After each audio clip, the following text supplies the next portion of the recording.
Paul, and our guest from Bayer and Microsoft. To introduce myself, I am Manoj Kumar Singh, Agriculture Production Commissioner from Government of Uttar Pradesh, and I welcome all the guests to UP Pavilion for this program, which we are having with WRG 2030. We had made a presentation in the morning session of council meeting of WRG 2030. So I will not go into all those details again. And I will briefly mention that we are working in association with WRG 2030 for last 1.5 years. And our focus area of work is micro irrigation and reducing greenhouse gas emission from paddy cultivation. That is through using different technologies like directly seeded rice, alternate wet and dry method. So we has discussed all these things in detail. So I will like to simply conclude by saying that we would like to accelerate the pace of this accelerator program. And as we discussed in the morning, we will now work on the topic of Uber model, developing Uber model for mechanization and use of AI in weather forecasting and telling farmers or forecasting the pricing of the produce and inputs to the farmer. Those are the areas on which we will like to focus next. And with this, I would like to request Venkat for playing the film which WRG has prepared on Accelerator UP. Thank you, and once again, I would like to welcome all of you. Thank you.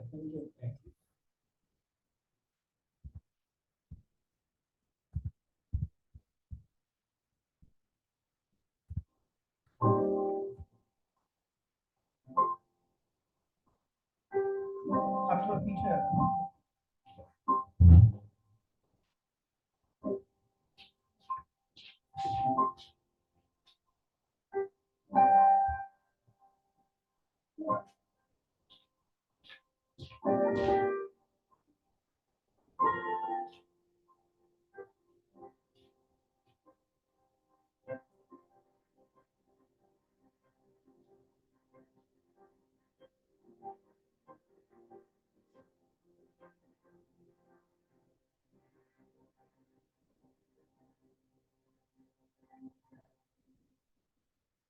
UP में agriculture is the powerhouse.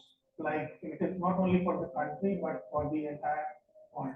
This new accelerator program, which we are implementing with the help of WRG 2030 World Bank, this we are focusing on using new technology, startups, innovations, and we are trying to bring them in agricultural sector. UP Accelerator brings all the stakeholders, government, private sector, civil society together with a very focused action plan, which will essentially bring the expertise and the resources of both public and private sector to achieve the objectives of the accelerator. This program aims to improve agricultural productivity and farmer incomes through water use efficiency. This includes the adoption of climate-resilient agri-technologies like micro-irrigation and climate-smart rice seed systems, improve access, affordability and reliability of farm mechanization that supports sustainable cultivation, and sequester carbon and reduce greenhouse gas emissions from agriculture. These three objectives of the UP Accelerator Pragati will be implemented through a combination of institutions, innovations, and integrations.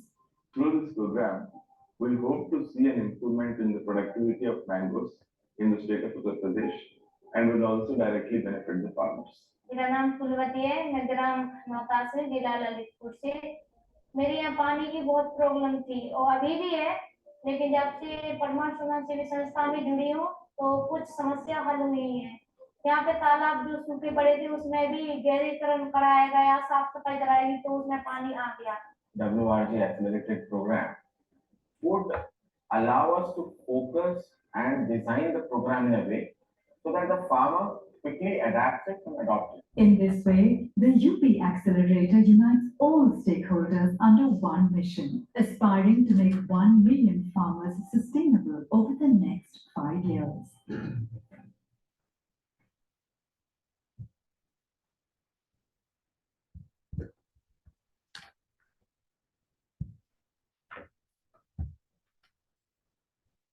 So Mike is not here and film is over, so I think I should take over the comparing part. So I will request Paul to make his opening remarks. First of all, it's a pleasure. Thank you for inviting. It's a pleasure and thank you for inviting us to be part of this. We already shared a little bit of time this morning talking about the World Resource Group, where we discussed all the ingredients that I feel and you have shown here, which is this multi-stakeholder dimension of going about very important matters, and that is water is definitely one of them. And in that sense, it should be part of your event here now of discussing certain elements of it. But the nice thing, this is just a start. You're part of an accelerating program that is to not only accelerate, also scaling up. And I hope this is an inspiration for other states, because can you imagine this happening all over India? And there's no reason that it cannot happen, because we are there. And the return of the resources and efforts put into it, you're the first to say, hey, it really is worthwhile doing it. So let that be a motivation, an invitation for scaling it up even further beyond the state. But it's so nice that you are such a strong example of this. Thank you, Paul. Now we have with us Arvind, Vice President, Sustainable Development, World Bank, and Co-Chair of Governing Council of 2030 WRG. I will request you for your opening remarks, sir. Well, thank you, Commissioner, for having me and having us here, and congratulations. Warm greetings to those on the screen, those of you who have been involved in this for the last 18 months. The Commissioner has reported this morning the progress made, and it's very, very impressive. So I think when we all work together and we all have the same vision, then you can do some things that normally don't happen. When you just have a government program, it does certain things, but it doesn't do other things. And when the private sector operates alone, it can do magic, but it cannot do all of it, right? So there is really a space to be explored and to be had. And what you presented this morning, I thought was brilliant. Because agriculture, at the end of the day, is the most private of all sectors. I always say government provides education, it provides healthcare, it provides for water typically, even though there's a private sector role, it provides energy, electricity, but it doesn't produce food. Food is produced by the private sector, and every single farmer in your state is a private operator. Having said that, the state has a huge role to play, providing the environment, providing the support to the farmers. You know what I mean? So it's not either or, but we should never forget, farming and food is done by private individuals. And getting that support and that balance right is the key challenge for all of us. And what this accelerator is trying to do is connect those two so that you have a win-win at the end of the day. I think the government needs to continue to support the farmers, but it can do it in a way through subsidies and other support that can get you a win-win. You can get higher food production, you can get better incomes, and at the same time, you actually get lower footprint, which is what this project does. It is a massive step forward if your state, Uttar Pradesh, moves from a rice production system that emits significant amounts of methane. I mean, we can go into the numbers in the subsequent conversation, but the methane contamination that rice produces, you had 12%, is around 10% globally actually, of all methane that's emitted on Earth, which is about 650 million tons every year. 10% of that comes out of rice fields. And India is the second largest producer. The world has about 140 million hectares of rice. China has a huge part of it. India has a very large part of it. And then the others are out there. If we can cut methane emissions by half, that would be 5% of the entire methane pollution globally. And this is absolutely doable. It is doable. And what you're doing right now is showing the rest of the world how you overcome, there's always some problem. Of course, you need maybe more oversight. You need to have you need to tweak your approach, and there is some resistance and what have you, but it can be done, and it is being done. So at the World Bank, we also work in Indonesia, we work in Vietnam, we work in the Philippines, we support you. In China, we have a massive program in China. So the big rice producers around the world are now beginning this journey to go from experiment, pilot, which are all great, to scale. And this accelerator, the purpose of this accelerator is to help scale. And so thank you for what you do. You're doing actually not only a service for your own projects, but you're doing a service for the rest of the world, because the rest of the world will follow this. Thank you. Thank you, Michael. I would like to welcome you, and you are the master of the ceremony. Just to brief you that what we did in absence of you, but after your consent relayed through Venkat, that I have spoken, and there was a short film prepared by WRG 2030 on this India Accelerator, which was played. And then Paul has spoken and Dragon, and now I was intending to request our friend from Microsoft. Now it depends on you. Thank you very much, and one of the apologies for coming late. I got my transport misjudged, but anyway, I'm here. But my boss is here, and the experts are here. My job is really just to moderate as a non-expert and as someone who is coming to this, more from a water perspective. I have some questions for you, and I don't know if you want to talk off the cuff or if I can go through those questions. Let me just get to the questions which we prepared. Obviously, from a Microsoft perspective, the data, the digital, the AI aspects are where you really come in.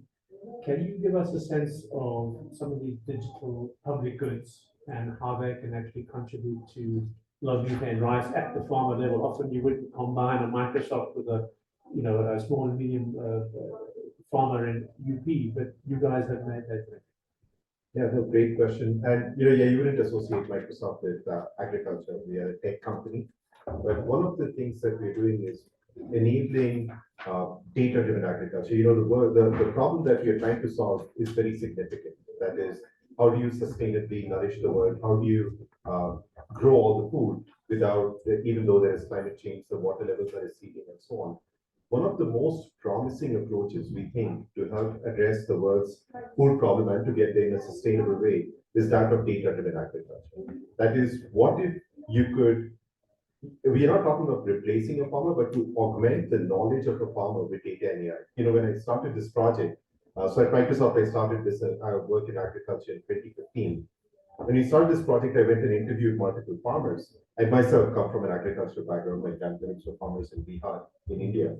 And when I interviewed farmers, I realized that they know a lot about the farm that they are working in. They've been farming there for several years, decades, sometimes generations. The thing is, they know a lot about the farm. There was this farmer who could taste the soil and say what's going on. Another farmer could feel the soil and say what's going on. They know a lot about the farm, yet a lot of decisions they make is based on guesswork. Like when to plant, when to harvest, when to fertilize, or a lot of that. So what we believe is, if we could augment that farmer's knowledge with data and AI, you could replace guesswork in a farmer's life. So towards that, we've been working on various tools to bring together large amounts of data from the farm. So the first work we did, which the project that had started was FarmBeats. We recently announced a product, Azure Data Manager for Agriculture. We've signed up, so we partnered with Bayer very closely, with Bayer's building its digital solutions on top of that.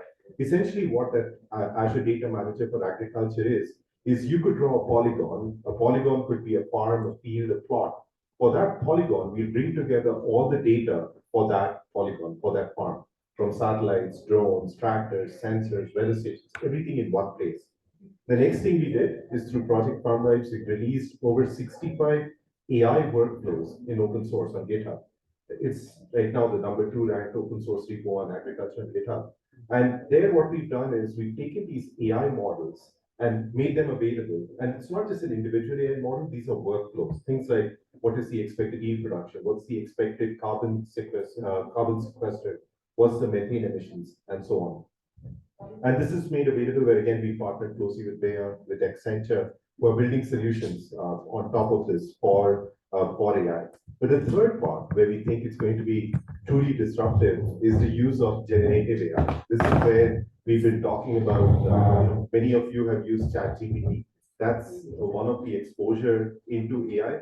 But ChatGPT is just one way in which you're seeing generative AI function. Imagine if you had a ChatGPT that is customized for agriculture. That is, you could have an advisory. A farmer could chat with the advisory and start getting advice for the farm. One of the projects we did in India was with the Indian government. The Indian government has this program called called the PM Kisan, through which the Indian government gives subsidies to farmers. Farmers right now do not know if they're eligible for subsidies or not. A lot of times they hire a middleman. What we did was we built a WhatsApp chatbot where a farmer could just talk to the WhatsApp chatbot and get answers to whether they are eligible. So we have like a 10-minute chat that we could record with the farmer, where the farmer would know whether they're eligible for the subsidy or not. But this is just the starting point of, whether they can access, where farmers, even if they are not literate, they can get access to huge amounts of knowledge with PDFs, especially for subsidies and insurance and things like that. But the bigger opportunity is where you could start using AI to provide advisories to farmers. And this is where what we've done is like one of the things I was talking about in the earlier session, is if you can get large amounts of agricultural data, this could be advisory data, any of the farms where you've implemented stuff like in Uttar Pradesh, you have the data. If you could bring all of that data together, you could then start training AI models to start giving advisories to farmers. Like one of the things we did was an AI agronomist, where we used GPT-4 to pass agriculture exams. So GPT-4 could be like an agronomist companion, an AI agronomist companion. But that's where over the years, like the field of AI is just moving at a very fast pace. Over the last year, the number of papers that were published in AI is unprecedented in computer science, and you'll see more of that. And I think that's the opportunity. That's through the partnership, what we are doing in UP, you're already creating a lot of impact, which is where supplementing that with a data platform and AI services could really, like microclimate prediction or just advisories, AI advisories to growers, could just take all the work you're doing to the next level. Oh, that's fascinating. Thanks a lot. You mentioned Bayer, and I don't know if that's a good segue to you, Gabriela. Gabriela Burian is the Global Director for Multi-Stakeholder Partnerships in Bayer Crop Science. And as we know, Bayer is being one of the leaders on DSR and other seed innovations and seed technology and innovative farmer extension models. What is Bayer's vision to achieve water and emissions reductions from the rice value chain and others? Thank you. Thank you so much for the opportunity. We are very, very honored and humbled to be here with this group. Congratulations for the journey. In fact, it takes a village, and we all know it's not easy, but we are on it. Then for us, Uttar is crucial, water is crucial, and our vision, then answering your question, is by 2030, then very aligned, we will bring the direct seed rice to 1 million hectares in India. These will support 2 million farmers, and in terms of GHG and water reduction, we are talking around 40% minimum for GHG, right? Then this is a key strategy for us, and the way we see this, of course, like was said before, we cannot do this alone. Then some parts to ensure we'll be achieving this are crucial, like partner with the government of Uttar, partnering with universities, and then we have some already selected in Uttar, and I can even mention here, the team was super excited about this conversation because they have been doing their homework, and then Chandra, Shekla, Kampu, Banda, then there is a list selected for these partnerships in terms of R&D to advance. Another very important point, going to collaboration again, then in technical assistance, then collaboration in Pragati project, scaling the adoption of smart technology. This is also something that we can support with new technology, and we see the direct seed rights management, etc. And more two areas that we can collaborate. The third one is introducing sustainable practices, then bringing out technology and ensuring we are working together to enable the farmers to advance.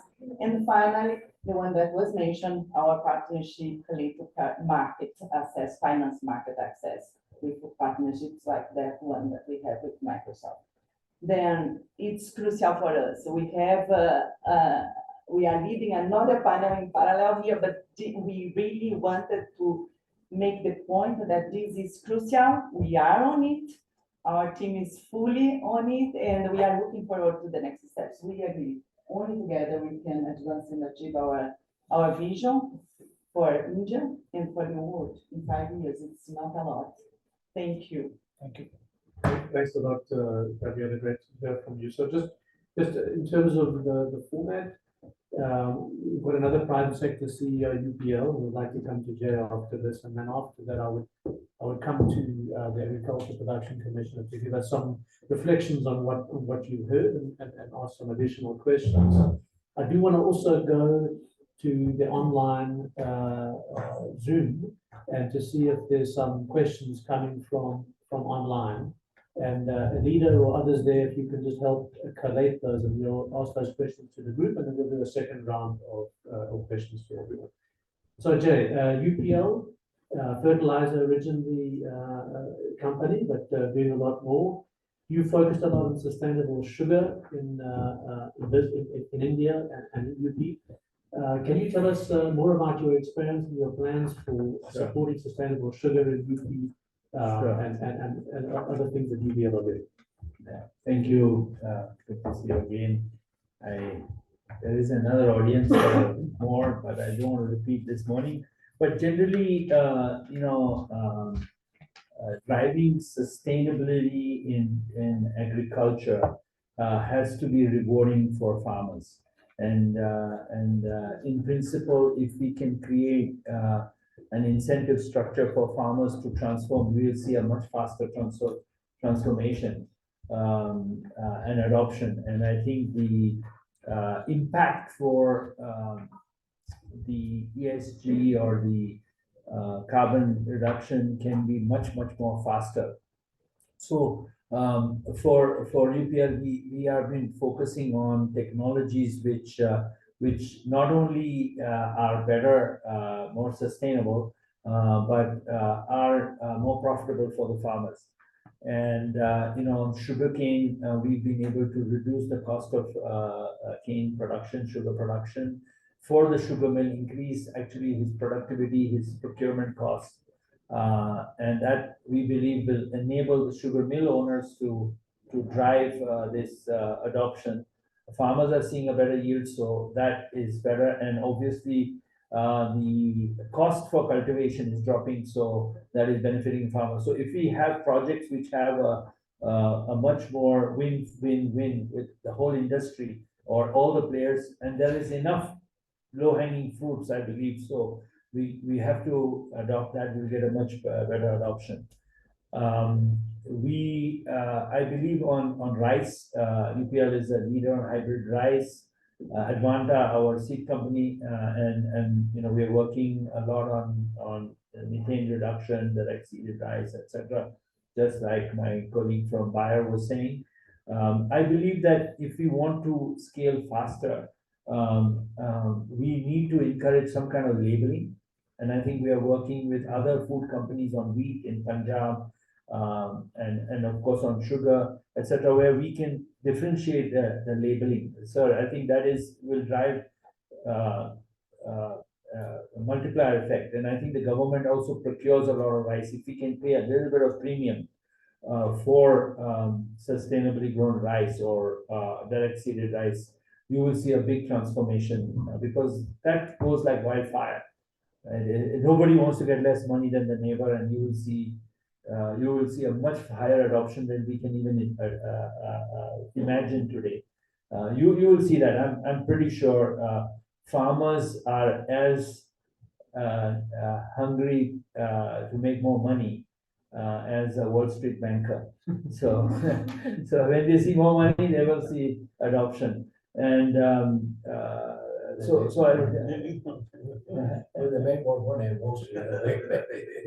but you show him the money, he will move. So I think that and labeling, and then what other things which I talked about this morning is giving them some kind of incentive, weather-based insurance, where if there is damage, he gets money instantly, not after the PMFAY scheme, which when his grandchildren are born, he gets money. He should get money within 7 days, within 10 days of certain weather events. Through our digital platform, we have launched a scheme called Kavach, which gives we give him one Kavach, which is protection, and he can buy multiple ones. It gives him 500 rupees an acre in case if he has to replant his seed, if there is a drought after planting seed, because these are problems which, if he has low germination, that's it, he'll never make the yield.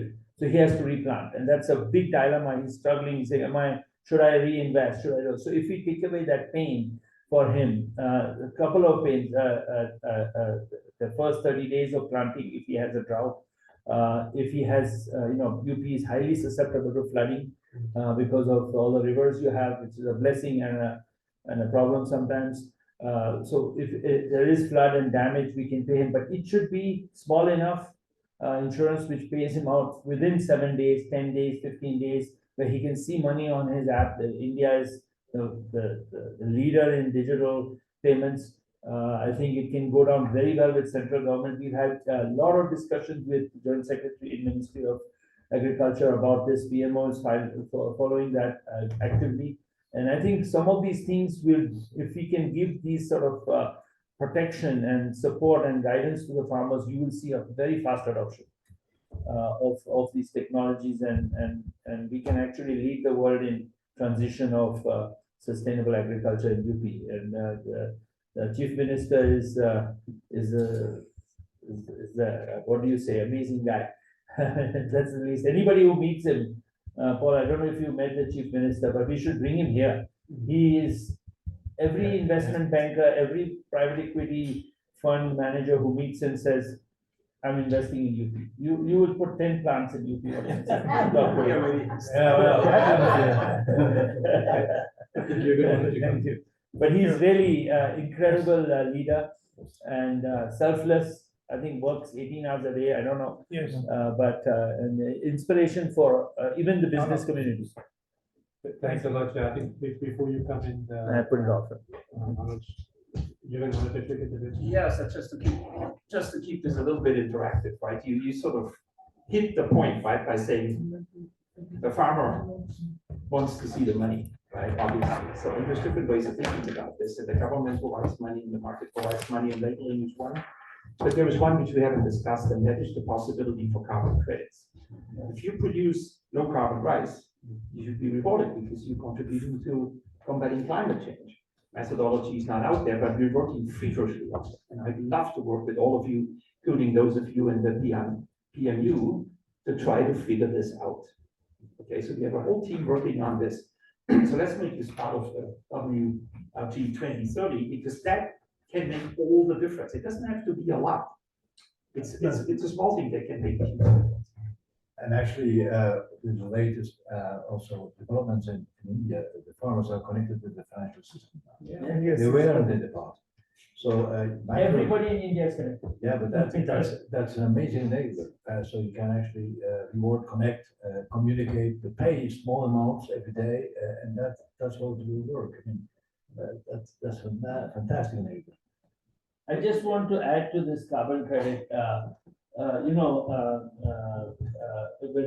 It's a big challenge. Right? We should be very careful about under promising, over delivering, because the carbon credit, with all the regulatory environment and the negative, we did a lot of work. We did, I think, about 200,000 hectares. And then there was a scandal in China. So they canceled everything, and extremely demoralizing for our team. And of course, much more for the farmers. So my belief is that there is enough benefit of DSR for the state to pay 100 rupees an acre insurance, right? Which is nothing. If you see 45,000 acres, if you do 1 million acres. So it is, it's a promise which keeps moving. It's a mirage. And I just don't want to depend on that, because a lot of the bureaucrats will say, where's that money?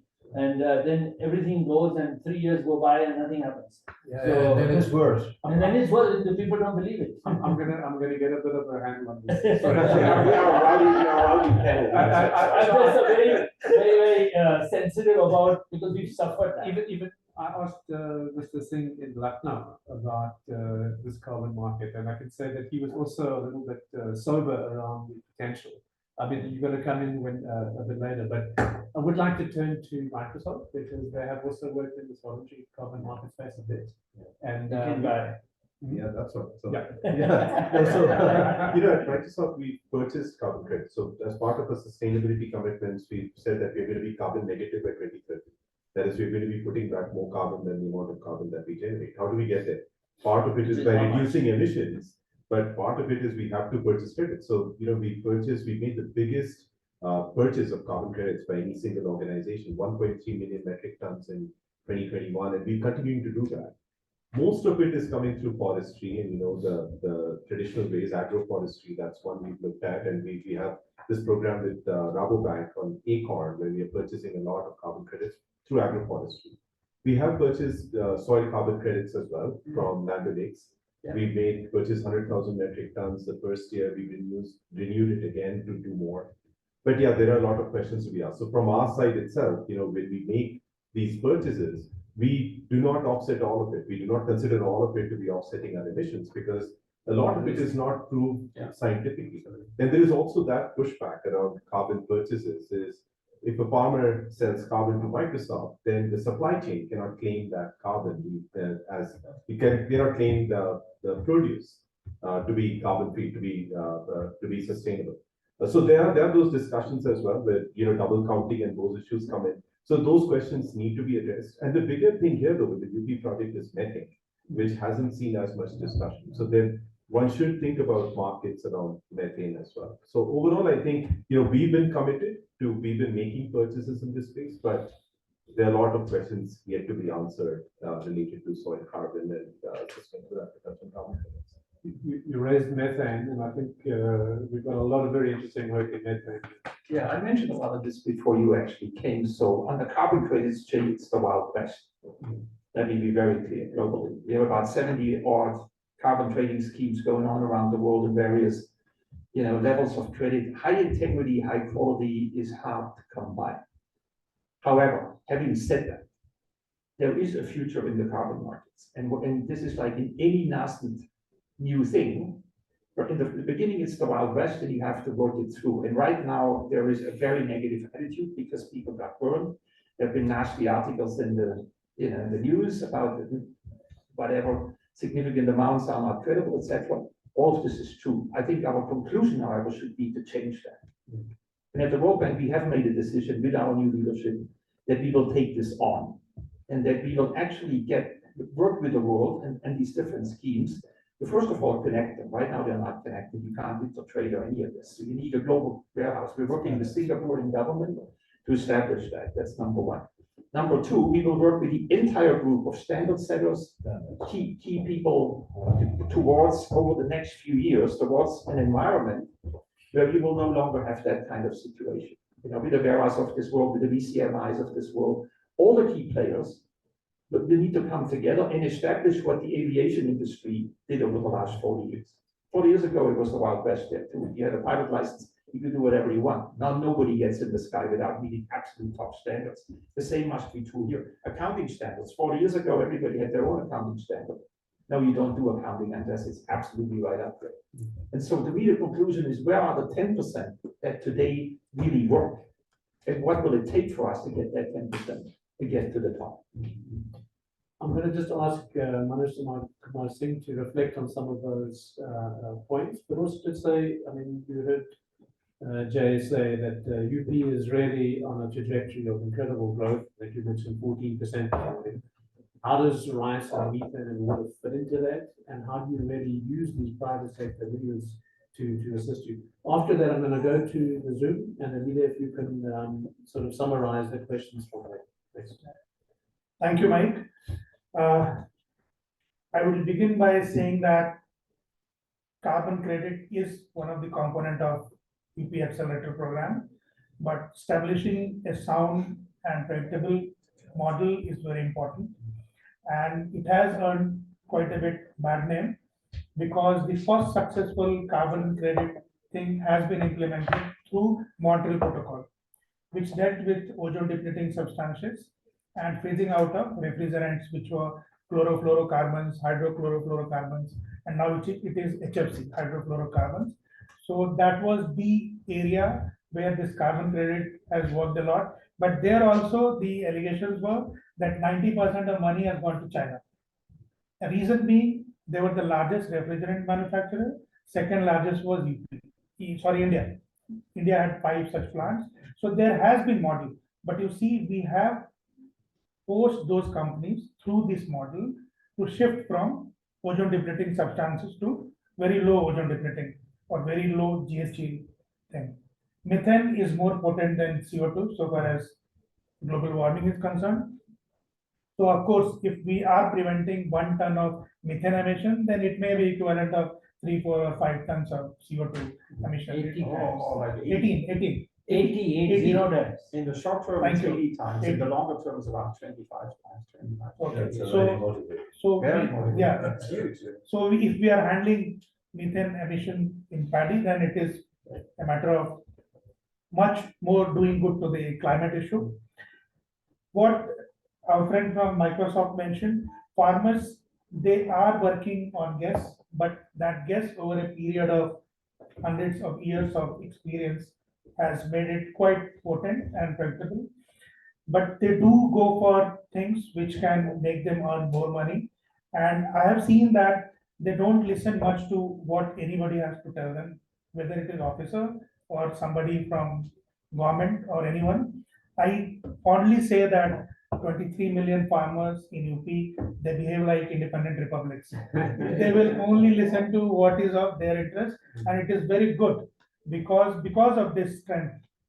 No one can think of doing what happened to Sri Lanka in the name of natural and organic farming. No one can dare to do this in India because of the strength of farmers and the way they think independently and the way they behave independently. So Mike, this is all from my side, and I can see that almost 24 people are on Zoom, so we can invite them. Yeah, thanks. Vida, if you could just give us a sense of who's there and. I can any questions see- that are coming. I can see Director, Indian Rice Research Institute, International Rice Research Institute, Sudhanshu. Hi, sir. Good morning. Good afternoon. So I'm Sudhanshu. I'm heading the ERI South Asia Regional Center at Varanasi. And this is one of his only center outside ERI headquarters that deals in rice research. Otherwise, all our centers are basically liaison officer. And so here in UP, we are based. And we have almost 130 staff here with global scientists, more than 15 working on various aspects of rice and related aspects. And especially, we are now focusing on low carbon rice technologies, and not only the rice, but we are working on the system mode also. So, I will be updating a little bit on what we are working with WRG as well as World Bank also, and we are a part of a bigger projects like in Assam, a part project with World Bank where we are doing a lot of low carbon and regenerative and all those kind of activities there, including mechanization. Same is true with Odisha and other parts also. So in UP, basically, we are focusing on 2 aspects. If you see the Eastern UP, the carbon methane emission is the problem, but probably we are trying to handle in a system mode or system optimization. The major issue of rice being a crop of rainy season where it depends on the monsoon. So where monsoon variability is a big issue, and accordingly we are thinking for the promoting direct seeded rice in Eastern UP. Secondly, ensuring timely harvest is very important. And normally time is the money for the Eastern UP, and where the rice, if rice planting is delayed, accordingly the wheat sowing gets delayed and entire system yield is compromised. So ensuring the timely rice seeding or rice transplanting is very much required, and direct seeded not only provides the benefits in terms of carbon, low carbon and all kind of things, but also it's facilitate the early or timely establishment of rice. And that's a game changer for the system optimization. If you want to increase the productivity of wheat, you have to sow wheat by 15th November in these ecologies. We recently published last year a paper in Nature where we found that even a 1 day delay in the wheat sowing after 15 November causes 40 to 50 kg of yield reduction in wheat. So where the direct seeding become very important, because direct seeding also reduces the duration of the rice by 15 to 20 days because of the transplanting is not required, and transplanting stalks, because of the transplanting stalks, the vegetative phase gets delayed by 5 to 10 days. So another advantage of direct seeding for these ecologies would be reducing the rice cycle, where we can really increase the system productivity. So as our colleagues were pointing out, while focusing on reducing the emissions, in these ecologies, we have to really increase the profitability. Farmers should gain more money. And that's only because if you address the system, you optimize the system in these areas with rice and wheat, and where the time is the key element and time is the money. Secondly, we are also working with the WRG group and Vinayak and others on carbon MRB and even the carbon credit. Also, very recently, we have started working with Olam for a project with GIZ, where we are developing first of kinds of MRB. Same way, we are also trying to develop the MRB in UP, where and that's kind of digital MRB work. We have recently hired a scientist from California, Anthony, who has joined in Varanasi, as well as a full team is there. We are developing the digital MRB.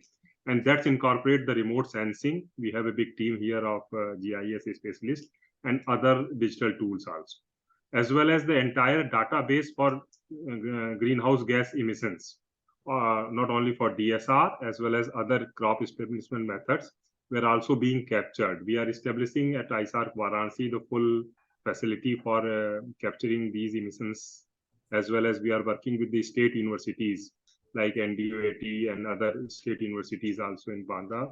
And we are planning to establish that facility so we can really capture all those gains that DSR and other technologies can build it. ERI, you might be knowing, is a part of gold standards that globally has developed this standard for carbon credit, and where we found that DSR is the most suited. One, because of puddling is not required, as well as the management of DSR also fits well with the low water use efficiency. Secondly, and that is more important for carbon credit, you have to bring a technology that replaces the existing technology. In UP and these areas, transplanting is the game, where if you bring the DSR or you bring the zero tillage wheat that follows the rice, that can really be a game changer. And the same machine can work for both rice as well as wheat, like zero tillage or the direct seeding. So if you really plan in a system mode, I'm wanting you to wrap up on this. So those things we are doing we are planning, and we are working with the state government and WRG, and especially for WRG for emissions, the grace chromatography sensors and others were also being procured, and we are establishing so that we can really work on developing a quickly MRB UPRs. Thank you. Thank you so much. And great we can connect with Varanasi from here in Cove Davos. Leader, who else can we give a chance? I don't want more than 1, 2, or 3 because we want to have a second round. Yeah, we've got 10 minutes. Yes. We also had a question from Anjali who asked how to safeguard the interests of the farmers, what kind of incentives could be offered by the governments. And then we also had another question on what kind of business models can be created to incentivize farmers' behavior change towards reducing GHG emissions at the farm level. Ajit, I can see you online there. This is something you directly working with the APC on. Do you want to come in with anything? Can you hear me, Mike? Can you hear me, Mike? Yeah, we can hear you well. Yeah. Carry on. Ajit, unmute yourself. Ajit, we could hear you, but now you're on mute. Unmute yourself.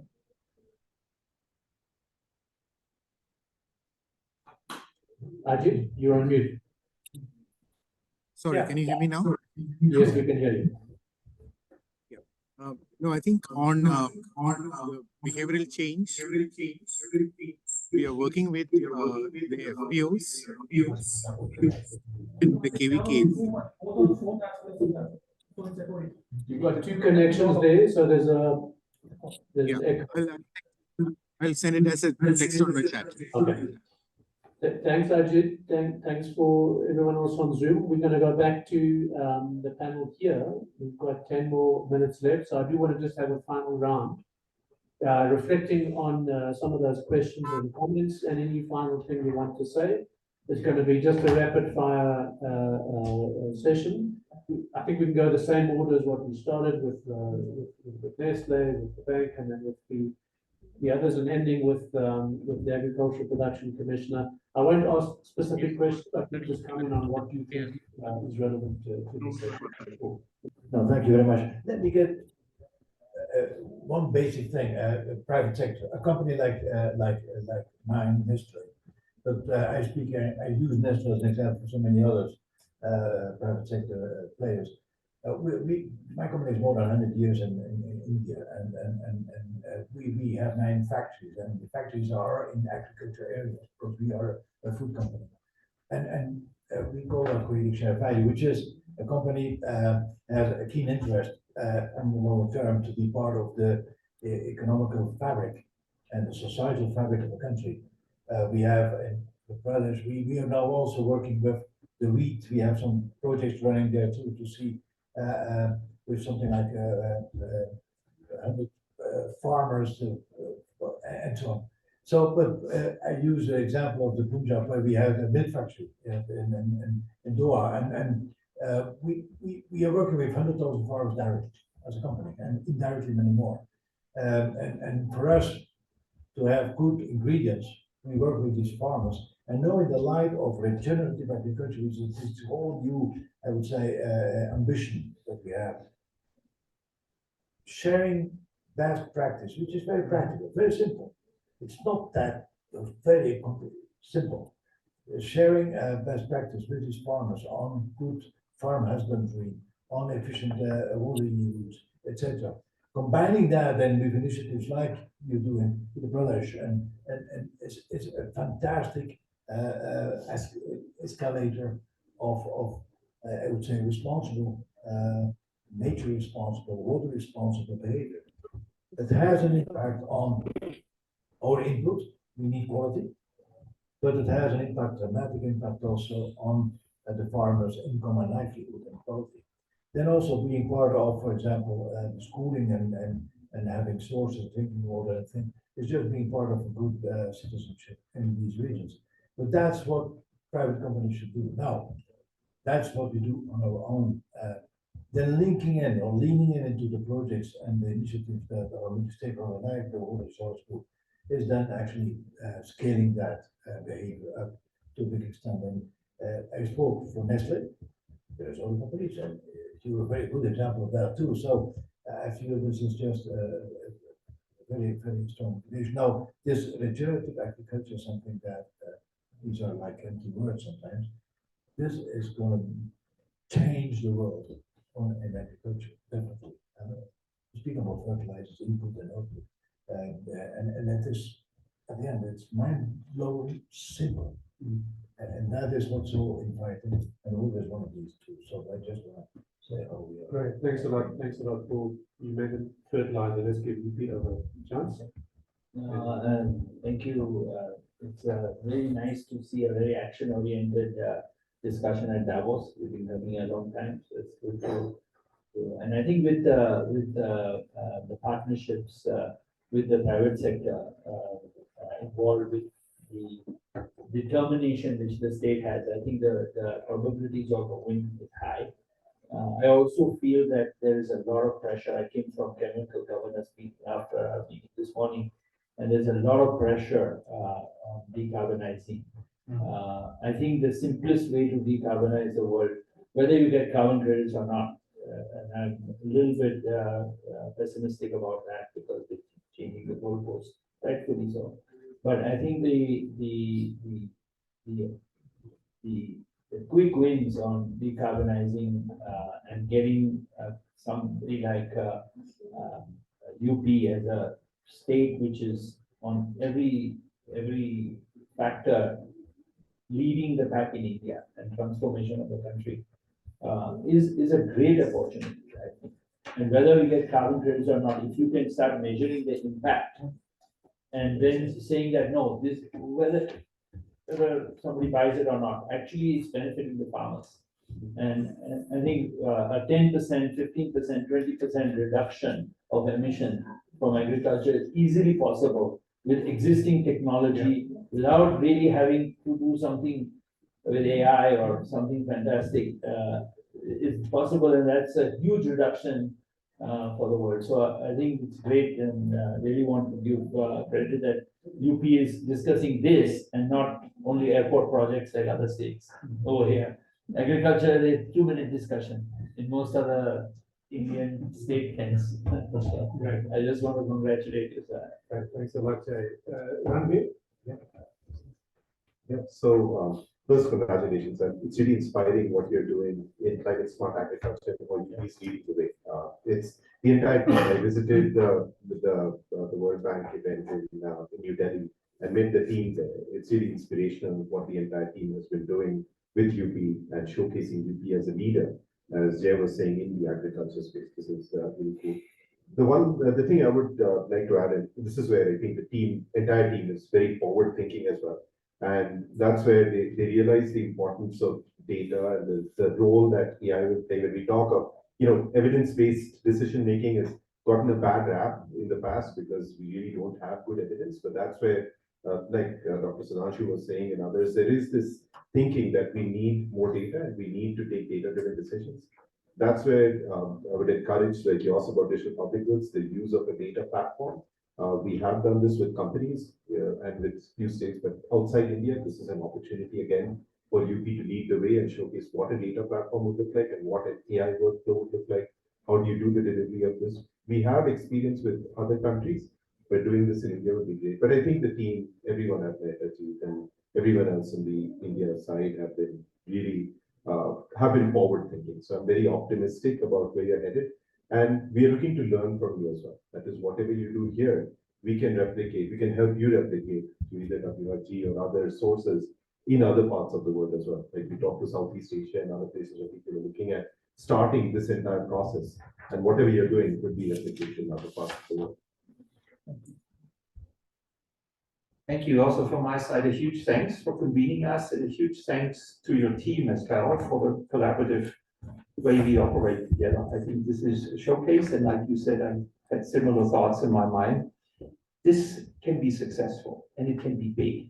And if that's the case, it can be shared with the rest of the world because nothing is more powerful than a successful example on the ground. Whether it's the farmer to the neighbor or the country to another country. When you have success on the ground, it motivates and impacts everyone else. In my work in the World Bank, this is what we do. We try to understand what works and then move it around. Farming is the largest sector on earth. It's the largest provider of jobs in the world. Even in France, where only 3% of the population are farmers, the food system is still 15% of GDP. It's not just the field, it's everything that's associated with it. And at the same time, we expect farmers to be responsible for everything, to feed the people, to take care of the environment, to reduce carbon credits, to save water, right? We just keep throwing it at them. And you have said yourself, the farmers don't listen to anything in anybody, but still what you're doing is changing the way farming is done. So I have huge hope, and I've seen so many positive examples because in the last couple of years, that's all I do. I go around and I ask people, show me what works. Don't give me an ear for what doesn't. We know what doesn't work. Show me what works.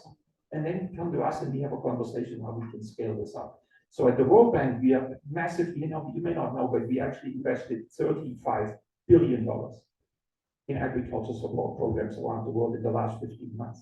We used to do 5 a few years ago.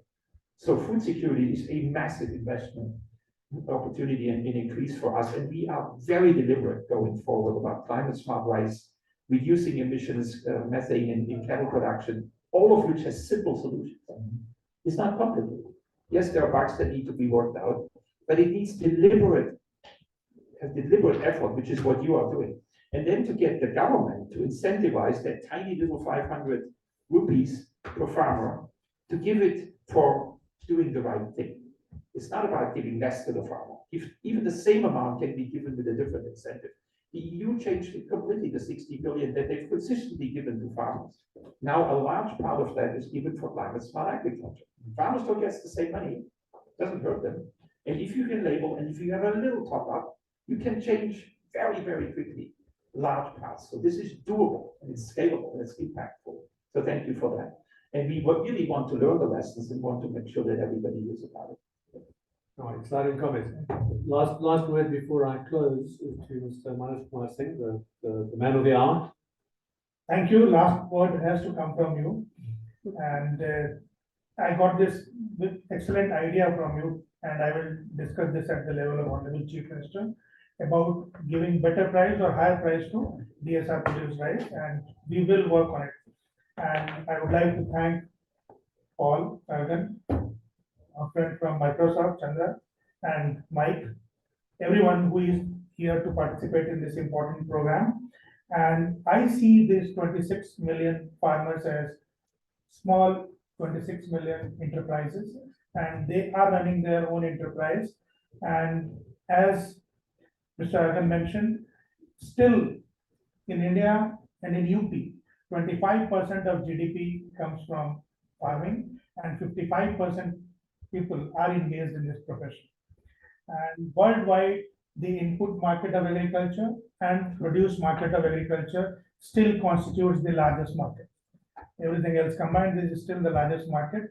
So it is an important sector, and most of the or many of the sectors are based on the foundation of this important sector. So we see farming very seriously in our state of UP, and I would like to thank everyone here. Especially, I would like to urge Paul that Nestle is a great company, and they have done tremendous job in Punjab. UP is the largest milk producer, so we'll invite you to Uttar Pradesh, and the company has innovated. Thank you, Mike. So just to say that, you know, one of the things we ignore around the world is the food security which farmers provide. Yeah. Just tell PMO that there's going to be a shortage of potatoes before election. See what happens. They will go to payroll.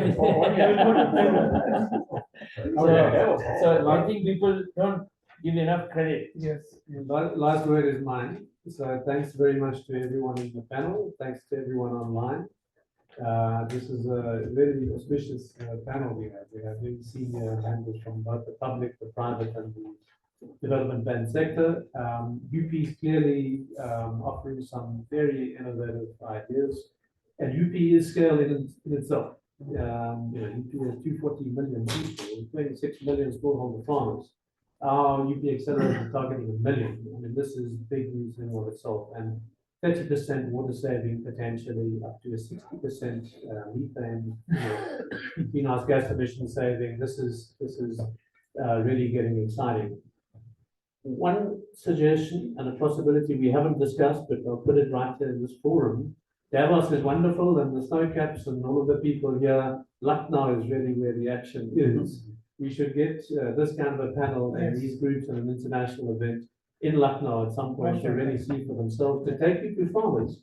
I took a photograph there with a farmer who had DSR on that side and non-DSR on that side, and look identical. And the kind of power that you have in just seeing is believing. Farmers are not going to listen to a Harvard professor or a World Banker. They'll come to another farmer and say, yes, you're getting the same yields at a lower cost. I'm in.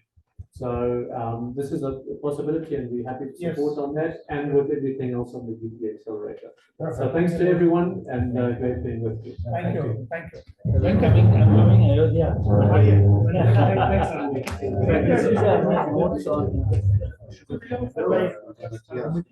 Thank